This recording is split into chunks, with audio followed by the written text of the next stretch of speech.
నాకు అమ్మాయి అంటే చాలా ఇష్టం రా, కానీ అమ్మాయి గురించి ఎలా తెలుసుకోవాలో నాకు అర్థం కావడం లేదు. ఓ సంతేనా? ఇప్పుడు చూడు.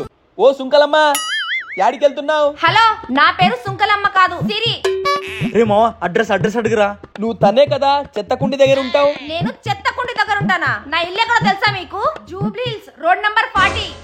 రే మావ, కనీసం తన ఏజ్ ఎంతో కనుక్కోరా. ఇప్పుడే కనిపెడతా చూడు. ఓ ఆంటీ, నువ్వేం చెప్తున్నావో వినిపిస్తలేదు. అరే ఎదవా, నేను ఆంటీ లా కనిపిస్తున్నానా? నా ఏజ్ జస్ట్ 20. రే మావ, తన ఫోన్ నెంబర్ ఒకటి కనుక్కోరా. ఓ సంతేనా? ఇప్పుడు చూడు, నీ ఏజ్ 20 లా కనిపిస్తలేదే, ఏదో చిన్న పిల్లలా కనిపిస్తున్నావు. అదే పెద్దదనై ఉంటే ఒక పర్సనల్ ఫోన్ అయినా ఖచ్చితంగా ఉండేది కదా. నా దగ్గర ఫోన్ ఉంది, చూడరా. అది నీదే అయి ఉండదు, మీ ఇంట్లో మీ అమ్మదో నాన్నదో అయి ఉంటుంది. ఆ ఫోన్ నీదే అయితే నీ నంబర్ గుర్తుంటుంది కదా. అరే ఇది నా ఫోనే రా, కావాలంటే నంబర్ చెప్తా చూడు. రాసుకో. 7866703331. ఇప్పుడే నేను నమ్ముతావా ఇది నా ఫోన్ అని? Thank you so much madam, me details అని చెప్పినందుకు.